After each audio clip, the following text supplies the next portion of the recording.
Now come to the cases. സ്വപ്നയുടെ accident case എടുക്ക്. 2 മാസത്തിനുള്ളിൽ ORR-ല് 8 ആക്സിഡന്റാ നടന്നത്. ആസ് ഇറ്റ് ഈസ് ഇത് 9th. അവളിപ്പോ കോമയിലാണ്. Anjali, software architect, divorcee, suffocation death. അവള് മരിക്കുന്നതിന് 1 മാസം മുമ്പ് വേറൊരുത്തൻ ഇതുപോലെ മരിച്ചിരുന്നു. സൗമ്യ. ഇവർക്ക് ഫാമിലി ഹോട്ടൽ ബിസിനസ് ആയിരുന്നു. മാൻ ഹോൾ ഡെത്ത്. അവര് ചാവുന്നതിന് മുമ്പും ഇതുപോലെ 2 പേരും കൂടി മരിച്ചിരുന്നു. ഇവര് മാത്രമല്ല സർ, മൃണാളിനി, അലീക, കവിത, ആയിഷ, സോഫി, ജോത്സന, ജ്യോതി, ഇവരെല്ലാം ജീവിതത്തിൽ വിജയിക്കണമെന്ന് ആഗ്രഹിക്കുന്ന പെൺകുട്ടികൾ. The list is endless. Real ആയിട്ട് നടക്കുന്ന ട്രാജിക് ഇൻസിഡൻസിനെ റെപ്ലിക്കേറ്റ് ചെയ്ത് ക്രൈം ചെയ്തുകൊണ്ടിരിക്കുക. Kausalya, 55 years old. ഈ പാറ്റേൺ ഒട്ടും യോജിക്കാത്തൊരു ക്രൈം. ഇതിൽ മാച്ച് ആവാത്തൊരു ഡെത്ത് ഇത് മാത്രം.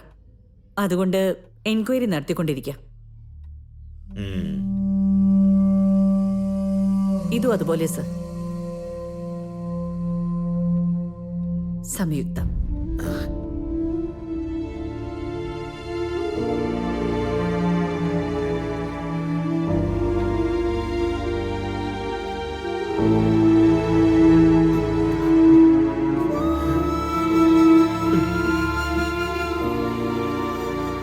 എന്നുവെച്ചാ എന്റെ മോളുടെ ആക്സിഡന്റും ഡ്രങ്ക് ആൻഡ് ഡ്രൈവ് പോലെ റിപ്ലിക്ക ചെയ്തതാണോ?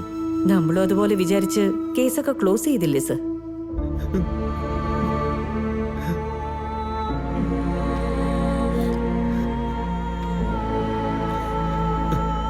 കിരൺ, മറ്റൊരു പെണ്ണിന്റെ ചിറകവൻ ഒടിക്കും മുമ്പ് അവനെ നമ്മൾ പിടിച്ചിരിക്കണം.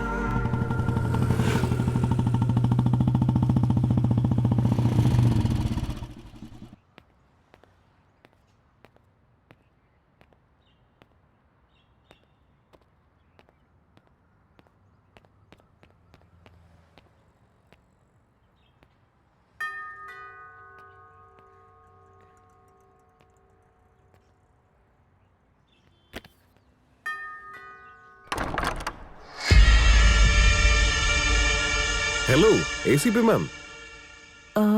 റീസെന്റ് ഞാൻ നിങ്ങളെ കുറിച്ച് ന്യൂസിൽ കണ്ടായിരുന്നു. ഞാൻ ACP Kiran suspended. Hi, I am Ram. Hi. Yeah. എനിക്ക് കുറച്ച് സംസാരിക്കണം. അപ്പോ ശരി, അകത്ത് വരെ സംസാരിക്കാം. സാറില്ല, വരൂ.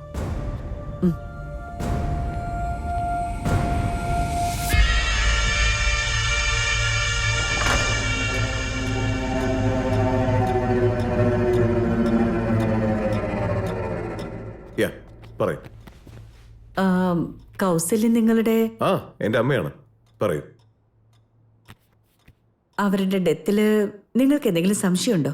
നിങ്ങൾക്കുണ്ടോ? ആക്ച്വലി അപ്പോ നിങ്ങളുടെ സസ്പെൻഷനും എന്റെ അമ്മയുടെ മരണത്തിന് എന്തെങ്കിലും ബന്ധമുണ്ടോ? ഉണ്ടായിരിക്കാം.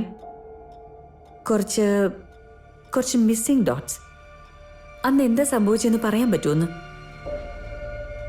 ഞാൻ ഇപ്പോഴാണ് അതിൽ നിന്നൊന്ന് പുറത്തു വരാൻ എങ്ങനെയൊക്കെയോ ശ്രമിച്ചുകൊണ്ടിരിക്കുന്നത്. പക്ഷെ നിങ്ങള് I am so sorry. It's okay. Actually ഞാനെന്തോ അമ്മ അൺഎക്സ്പെക്റ്റഡ് ആയിട്ട് മരിച്ചതെന്നാണ് വിചാരിച്ചുകൊണ്ടിരുന്നത്. പക്ഷെ നിങ്ങൾ വന്ന് എനിക്ക് വലിയൊരു ഷോക്കാണ് തന്നത്. ഇതിൽ നിങ്ങൾക്ക് എന്താണ് ഡൗട്ട്? നിങ്ങൾ പറയുവാണെങ്കിൽ എന്റെ ഡൗട്ട്സ് ശരിയാണോ അല്ലയോ എന്ന് നോക്കാനാ. അപ്പൊ ഞാൻ TV കണ്ടോണ്ടിരിക്കായിരുന്നു. പുറത്തു പോണം, അമ്മയോട് പറഞ്ഞിട്ട് പോകുമെന്ന് ഞാൻ വിളിച്ചു. ഒട്ടും റെസ്പോണ്ട് ചെയ്തില്ല. ശരി, പറയാന്ന് മേലെ പോയപ്പോ റൂമിലും ഉണ്ടായിരുന്നില്ല. ബാത്റൂം ഡോർ ക്ലോസ് ആയിരുന്നു. ഞാൻ തള്ളിയ ഉടനെ യാതൊരു അനക്കമില്ലാതെ കിടക്കുമായിരുന്നു. ഞാൻ പെട്ടെന്ന് തന്നെ അവരെ ഹോസ്പിറ്റലിലേക്ക് കൊണ്ടുപോയി. ബട്ട് ഡോക്ടേഴ്സ് അങ്ങനെ പറഞ്ഞ് ഞാൻ ഒട്ടും എക്സ്പെക്ട് ചെയ്തില്ല. അമ്മ സ്ലിപ്പായി താഴെ വീണ് എക്സ്ക്യൂസ് മീ ടബില് തലയുടെ പുറകില് മുറിവേറ്റ്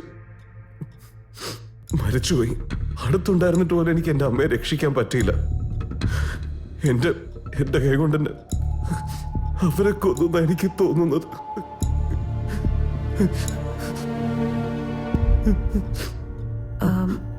എനിക്കൊരു പ്രാവശ്യം ആ റൂമൊന്ന് കാണാൻ പറ്റുമോ? Okay, come.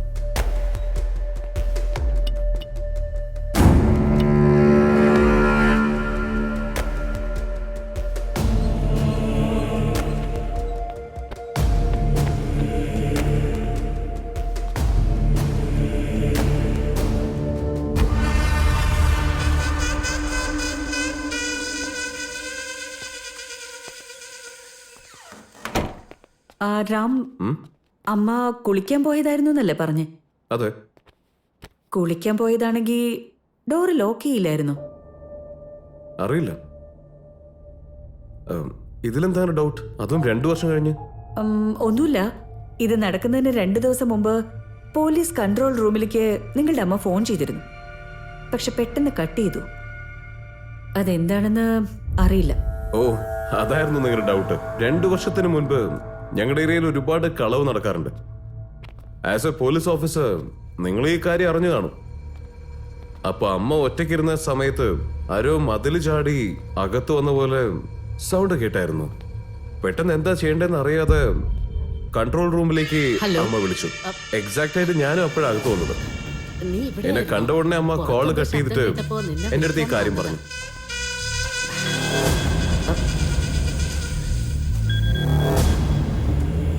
പോണ്ട. അത്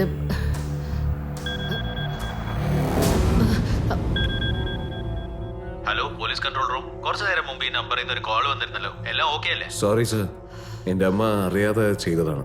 ആ ഓക്കെ.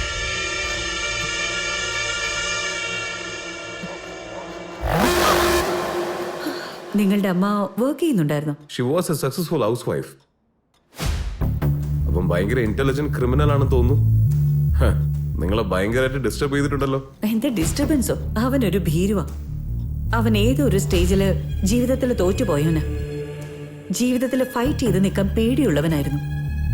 ഒറ്റയ്ക്ക് ഗ്രൗണ്ടിലൂടെ ഓടി ജയിക്കണമെന്ന് ആഗ്രഹിക്കുന്ന ക്യാരക്ടർ. സ്ത്രീകളുടെ സക്സസ് ഇഷ്ടപ്പെടാത്ത ഒരുത്തൻ. അവനോട് സംസാരിക്കാൻ പോലും ആരും ഉണ്ടായിരുന്നില്ല. എന്റെ ഊഹ അനുസരിച്ച് അവനൊരു 25-30 വയസ്സ് കാണും. അവൻ കല്യാണം കഴിച്ചിട്ടില്ലായിരിക്കാം.